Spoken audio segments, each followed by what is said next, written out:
Bonjour à tous et bienvenue sur Crypto Signal. Aujourd'hui, pas vraiment de news majeures, donc on va faire un petit peu comme d'habitude, c'est-à-dire analyse technique d'abord, fondamentale ensuite, quelles sont les petites news qui sont sorties, et également, bien évidemment, analyse du sentiment avec la liquidité. On va passer, je pense, pas mal de temps sur la liquidité, puisque j'ai récupéré mon abonnement iBlock, donc du coup, on va rattraper les 2 ou 3 jours qu'on a perdu là-dessus. On passe en partage d'écran, j'en profite pour dire à ceux qui le souhaitent de pas hésiter à s'abonner, activer la cloche des notifications et venir nous rejoindre sur le Discord dont le lien est en description de la vidéo.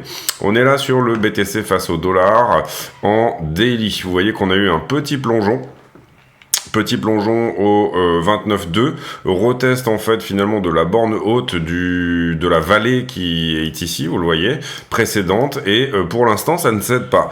Cela dit, ce qui s'est passé, si jamais on regarde la structure en 4 heures, c'est qu'on a perdu un creux majeur, ici vous le voyez, un creux 4 heures, hein, et que donc du coup, à ce stade, pas vraiment de possibilité de dire où va la tendance 4 heures du moins.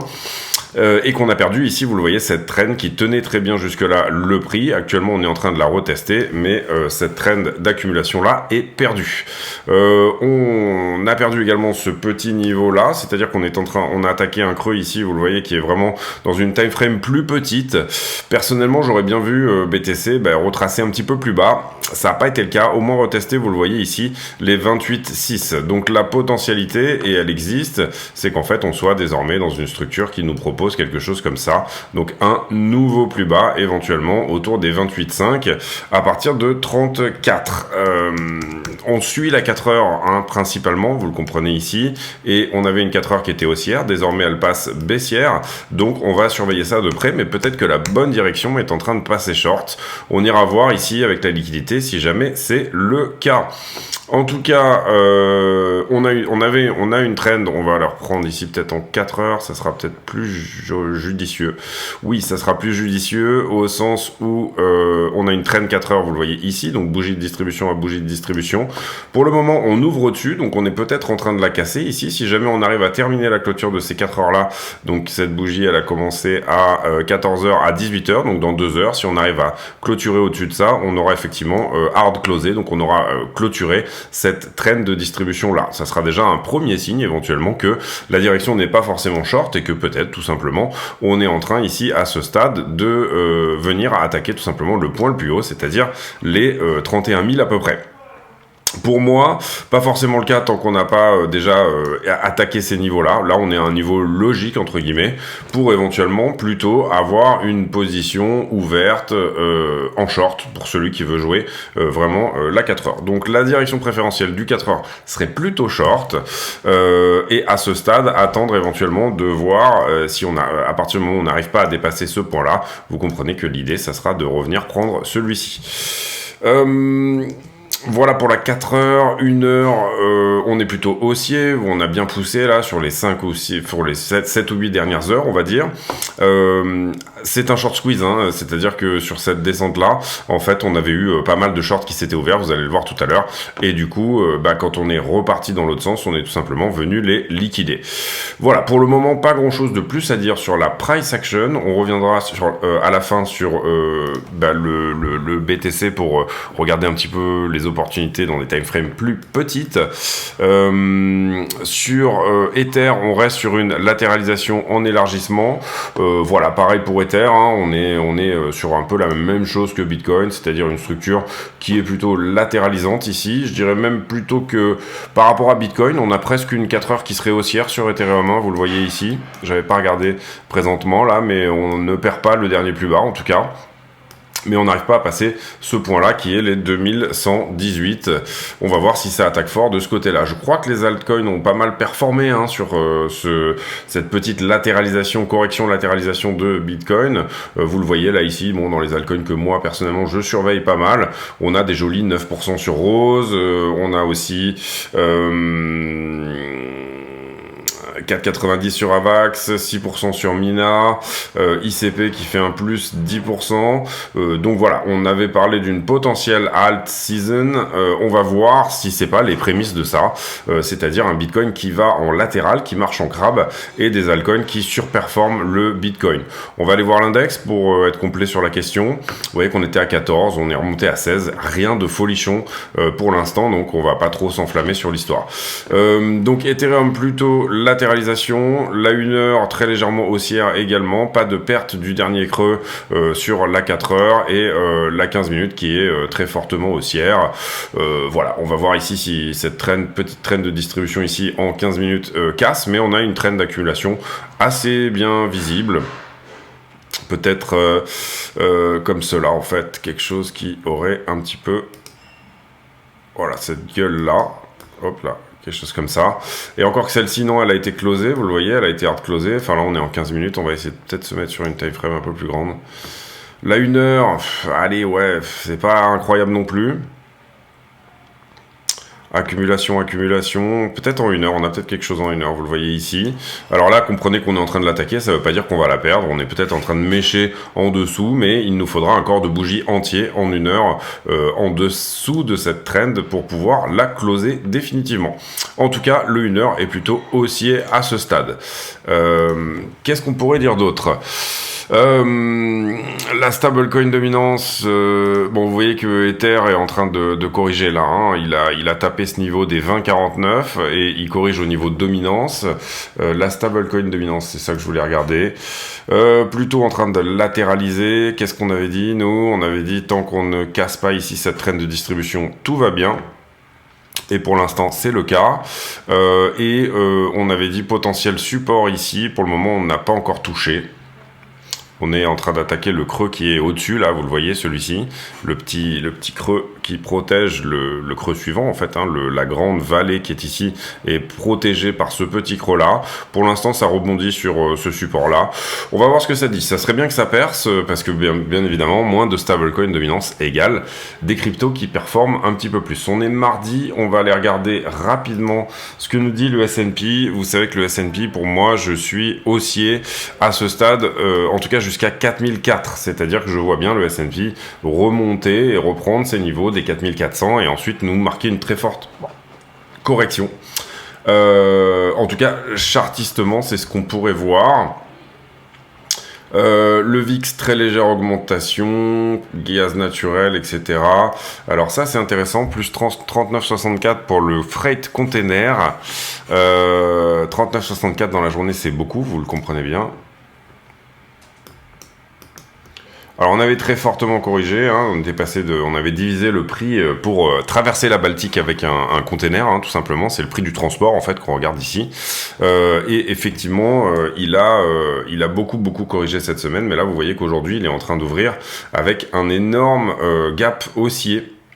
Donc il est passé de 1040 à 1300. Je sais pas s'il y a des tensions géopolitiques en ce moment. Le pétrole, en tout cas le baril de Brent, a pas forcément ici aujourd'hui, en tout cas, fait quelque chose d'incroyable. On a eu ce petit gap ici. À voir, mais en tout cas, ça, c'est pas une très bonne news par rapport à l'inflation, puisque si ça coûte plus cher de traverser des containers, de faire traverser des containers pour aller tout simplement aux États-Unis, eh bien, ça va être répercuté sur les prix.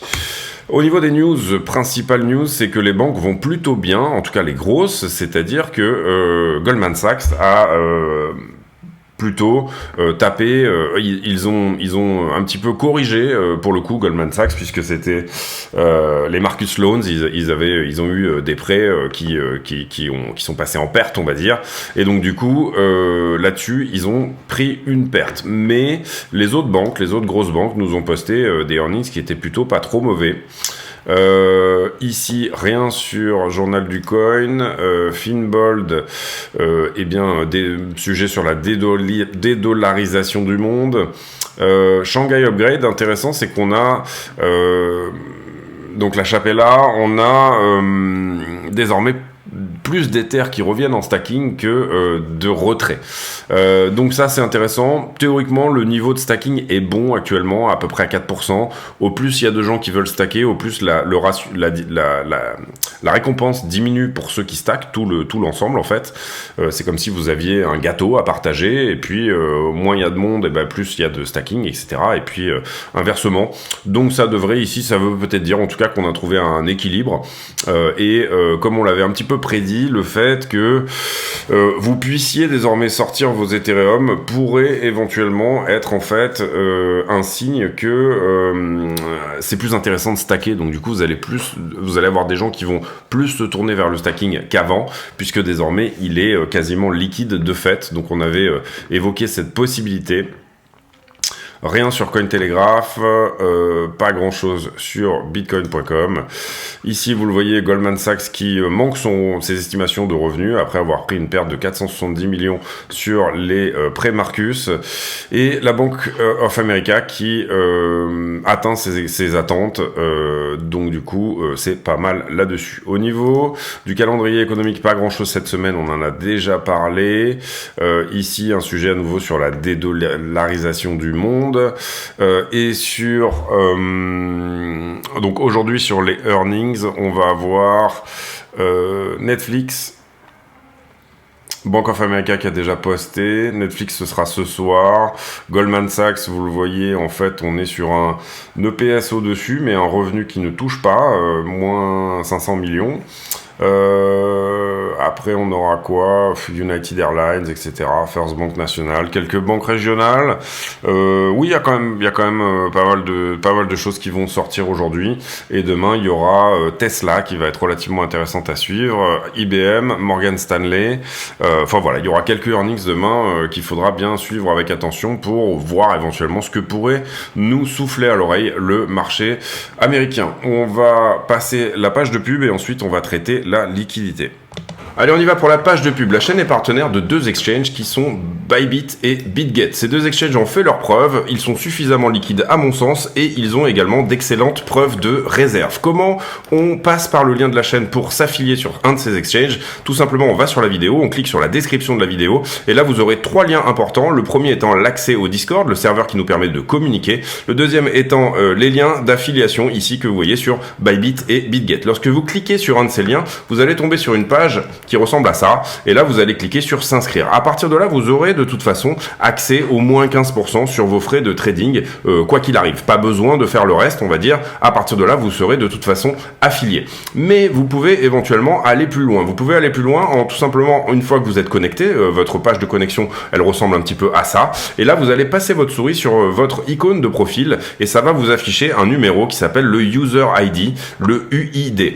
Vous copiez cet UID et vous venez sur le Discord, vous présentez ici. Nous, notre Discord, il faut se présenter à l'entrée, c'est-à-dire qu'il y a un filtre, on filtre les gens de manière à éviter les scams et les bots, et pour donner des rôles aux gens, c'est-à-dire est-ce que vous êtes plutôt trader, débutant, affilié, etc. Une fois que vous aurez fait ça, vous allez dans le salon demande affiliation, et dans le salon demande affiliation, vous allez pouvoir poster votre UID, et votre UID sera validé ou non comme étant une UID qui est tout simplement affiliée à CryptoSignal. Ensuite, vous aurez accès à un salon privé qui s'appelle Section Affiliée, dans laquelle je poste des graphiques et je poste des analyses, etc. exclusives sur ce salon.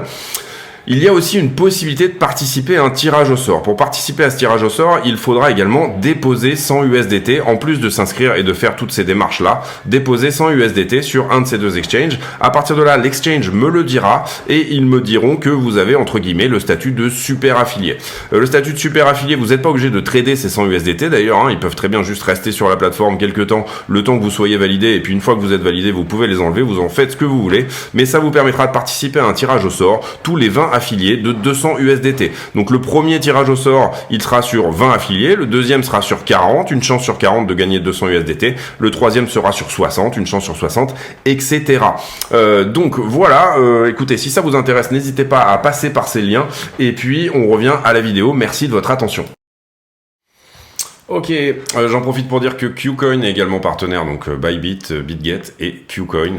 On a 85 millions qui ont été liquidés dans la journée d'hier, dont à peu près la moitié sur Bitcoin plus Ethereum. C'est une journée tout à fait normale.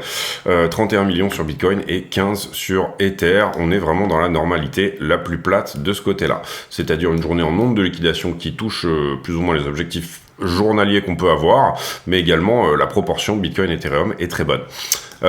Ici, on n'a pas grand-chose en termes d'ordre à l'achat. Hein. Là, c'est le carnet d'ordre qu'on regarde, donc c'est-à-dire quels sont les ordres d'achat, les ordres de vente qui ont été posés sur Binance.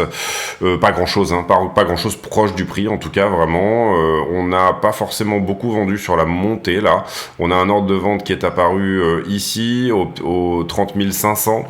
On va voir s'il va être touché. Mais pas grand chose, hein. On n'a pas des centaines de bitcoins qui attendent d'être vendus.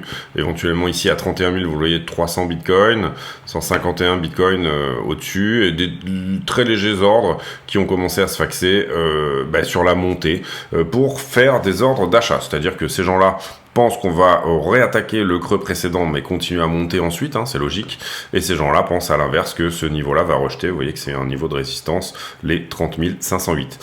On va voir les marchés en levier. Vous voyez que ça a pas mal bossé hein, depuis que j'ai pas fait de vidéo hier, j'ai pas pu malheureusement.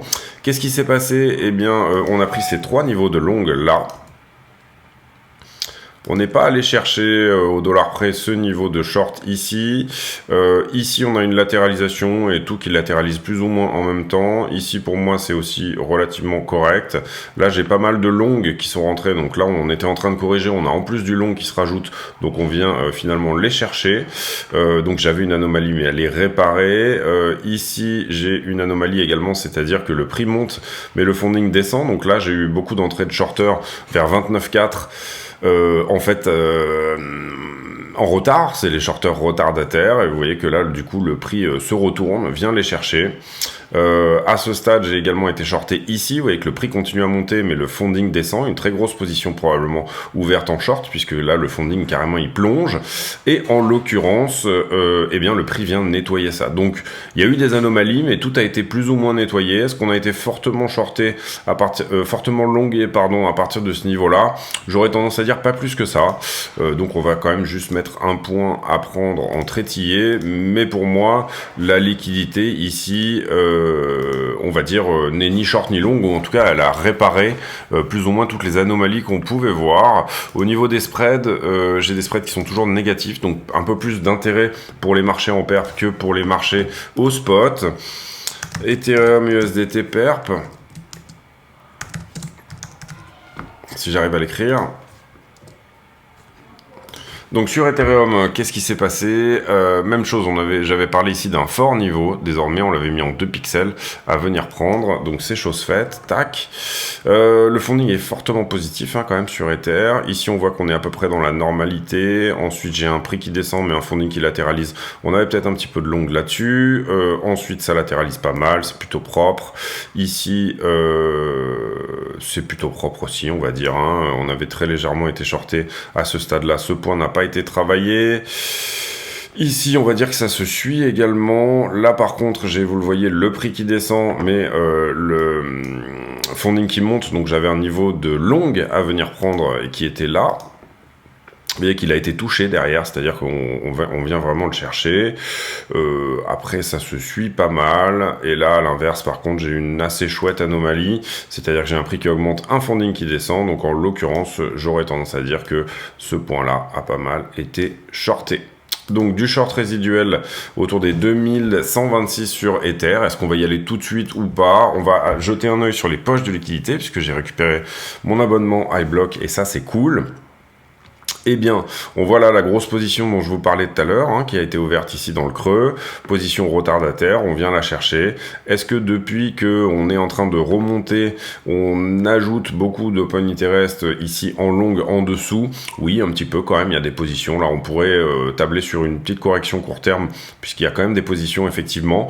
Vous voyez que le funding était passé sur les 5 derniers jours glissants sur un delta de 10 milliards, donc on avait 10 milliards à venir prendre au-dessus, et là vous voyez qu'on est quasiment déjà, on a quasiment avec ce mouvement nettoyé 7 milliards en position leveragée, donc c'est pas mal du tout. On va aller voir la même chose sur Ether.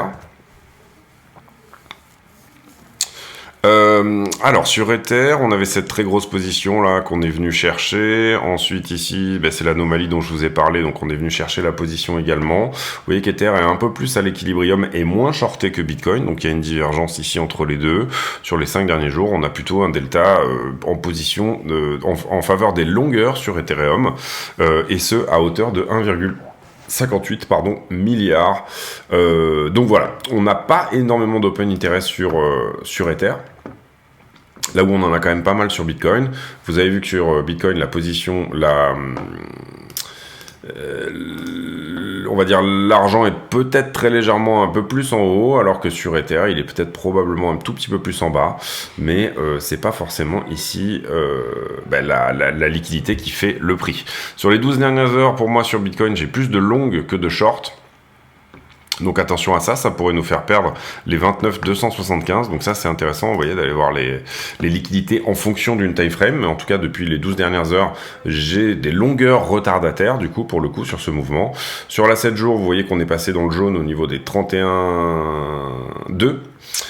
Donc là, pour le coup, peut-être qu'on est en train de faire ce mouvement de liquidité pour venir prendre la poche qui est ici. En l'occurrence, ça voudrait dire un nouveau plus haut sur BTC, si on suit la 7 jours.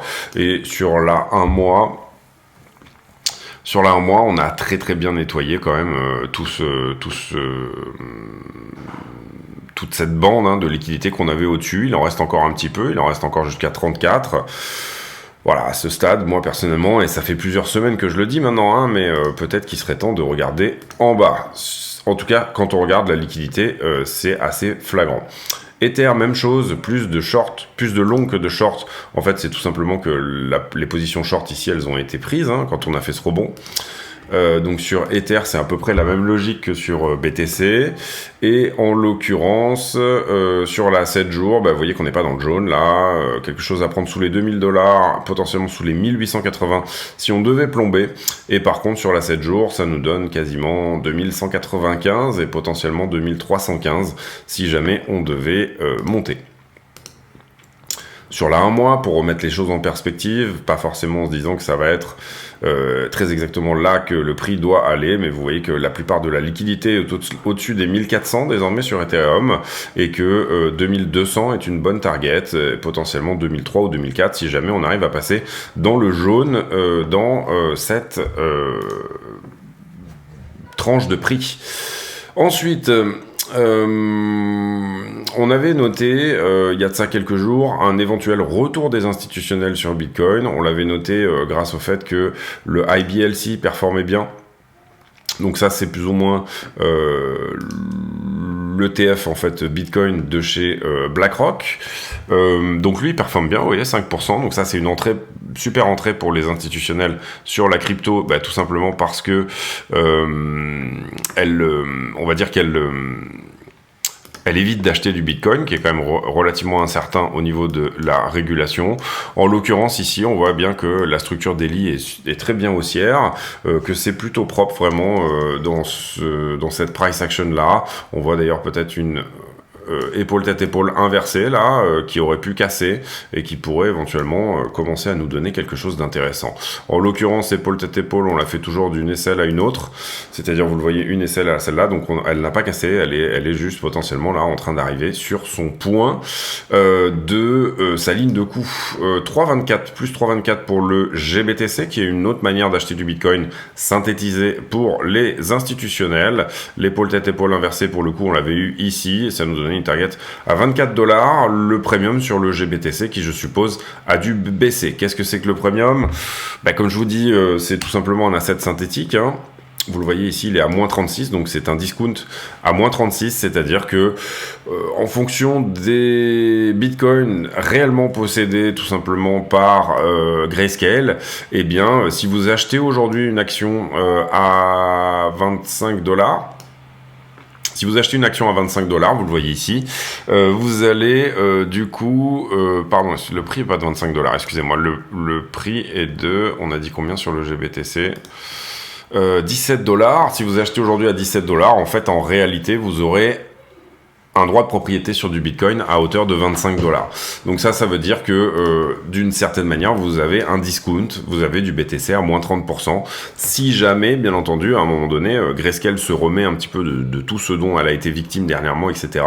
Et que, du coup, il est transformé en ETF spot un jour. Grayscale est en train de faire des procès auprès de la SEC, etc. pour dire pourquoi vous n'acceptez pas notre ETF spot alors qu'on est les mieux placés pour en faire un. Et en l'occurrence, si jamais c'était le cas, effectivement, Grayscale pourrait donner un droit de plus 36%, puisque là, pour le coup, en ETF spot, on serait vraiment sur de l'investissement BTC à proprement parler. On revient sur le prix ici, donc retour des institutionnels, pour moi la réponse est oui. On peut éventuellement regarder, je pense que c'est ici. Est-ce que le CME prend de l'open interest, puisque c'est une chouette entrée pour les institutionnels également, et en l'occurrence on voit qu'on est à plus 0,36, donc en tout cas latéralisation de ce côté-là, pas beaucoup plus d'open interest que par le passé, mais la semaine dernière on a fait une jolie, c'est dommage qu'il n'y ait pas le 7 jours ici, peut-être le voir là, si on met que le CME, période USD CME, voilà. Non, là je l'ai enlevé.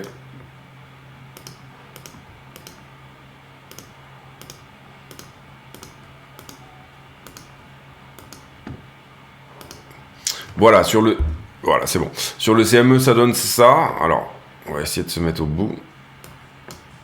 Voilà. Donc on a effectivement, sur le CME, quand même, on passe de... allez, on gagne 500 millions à peu près, quelque chose comme ça. Ouais, c'est ça. 500 millions depuis mars 2023. Donc on a un fort retour sur le CME, en tout cas, une forte demande des institutionnels pour BTC.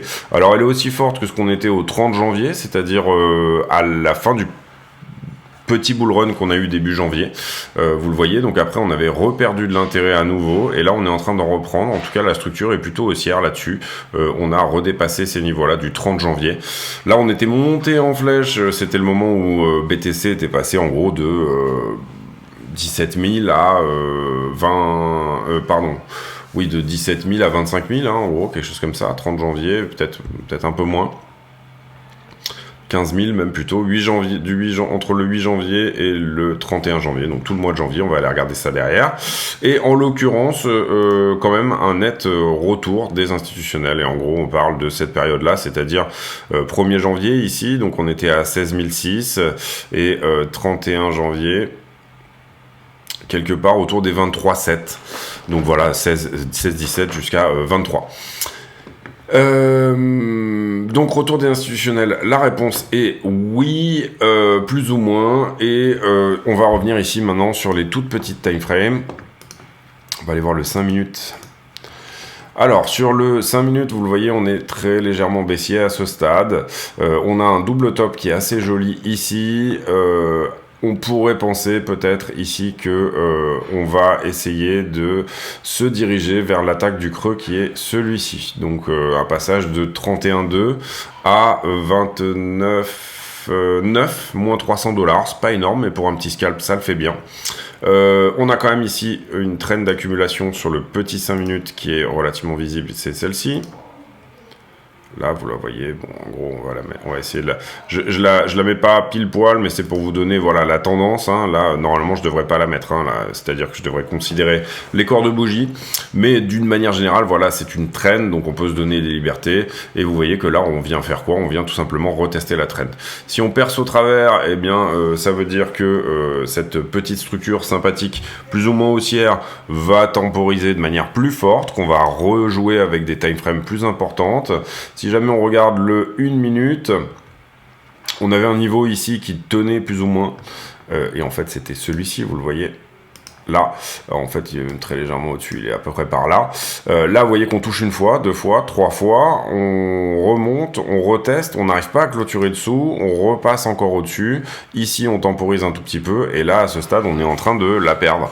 Donc voilà, pour moi, si je devais faire ici on va dire des pronostics un petit peu, en regardant vraiment les time frames un peu plus petites, j'aurais tendance plutôt à éventuellement également privilégier du short. Mais Donc privilégier du short, est-ce que ça veut dire privilégier du short carrément en se disant que la 4 heures est désormais passée baissière, parce que c'est un peu ça la question, si on privilégie du short, quel sera l'objectif? Est-ce qu'on joue la grande structure qui est là, c'est-à-dire tout simplement, et là pour le coup ça fait un très joli trade de quasiment 1000 $, hein, 34 jusqu'à 29,2, 1200 $, donc ça pourrait être un très chouette trade. Personnellement j'irais peut-être pas jouer directement dans cette zone-là, enfin je veux dire aller à la recherche de une price action aussi importante. Si on se base sur les Fibos, 29,6 peut-être pour descendre ici, passer en zone premium, retoucher les 0,618. À voir. Il faudra voir la première traîne que je vous ai montrée, là, celle en 5 minutes, si vraiment elle vient à casser. Mais on pourrait être effectivement à l'attaque ici des 29 en fait, finalement. Quand on regarde un petit peu la structure, on voit qu'on rejette sur un point très cohérent qui est celui-ci, qui jusque-là nous a pas mal rejeté, sauf sur cette zone-là où on avait poussé assez fort. On rejette vraiment sur un point logique. On n'arrive pas à redépasser le plus haut qui était celui-là. Donc voilà, à regarder la 4 heures, elle est passée baissière dorénavant, on était en haut de quelque chose, là quand on était au 30 400, ça peut être intéressant ici éventuellement d'essayer de venir attaquer les 29,4, quelque chose comme ça. En tout cas, vous voyez que les niveaux tiennent très bien, globalement d'une certaine manière, on aurait pu envisager ici un rebond sur ce point-là, et le fait de se faire rejeter par celui-ci. Bref. Est-ce que prendre une position short à ce stade est relativement intéressant? Personnellement, j'aurais plutôt joué la petite structure ici, vous le voyez, c'est-à-dire 34, prendre un premier profit ici au 33, et d'ailleurs autant pour moi, j'essaie de trouver la bonne time frame.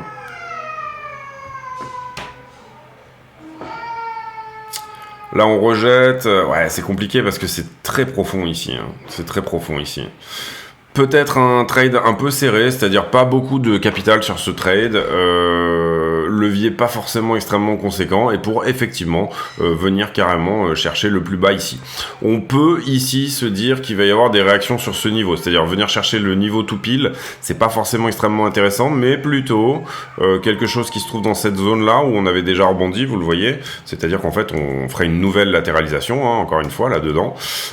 Ou alors, pour moi, le haut, là, ici, de ce point-là, je vais vous le noter là. Voilà, ça peut être un point vraiment intéressant sur lequel TP, c'est-à-dire 29,379. Et effectivement, ça fait quand même un joli trade, puisque plus 1000 $ en levier x20, ça fait quand même ici du x2 sur le capital engagé, hein. J'ai dit quoi, 1000 $ ici, 3%, 3% x 20, 60%, voilà, c'est pas mal. C'est dommage de ne pas l'avoir accroché plus haut, c'est-à-dire ici, là on serait à 4%, c'était pas loin d'un x2. Bref, voilà pour moi, cette vidéo est terminée, j'espère qu'elle vous a plu. Si c'est le cas, n'hésitez pas à le dire, mettre un pouce bleu, c'est super important, venir nous rejoindre sur le Discord dont le lien est en description de la vidéo. J'ai pour habitude en fin de vidéo de poser une question à la con, c'est-à-dire une question qui n'a rien à voir avec le prix du Bitcoin, mais qui nous permet de converser de choses et d'autres. Et la question du jour, elle sera sur quelle est votre marque de dentifrice? Ça sera la question à la con du jour, c'est-à-dire vous vous brossez les dents avec quoi? Moi personnellement c'est le Lgidium bleu là, enfin celui pour les gingivites. Ça fait des années que j'utilise ça et j'en suis plutôt content. Avec une petite brosse à dents électrique rotative, ça fait très bien le taf. Donc voilà, c'est tout pour moi aujourd'hui. J'espère que cette vidéo vous a plu. On se retrouve demain pour une nouvelle météo sur Bitcoin et d'ici là, portez-vous bien. À très bientôt.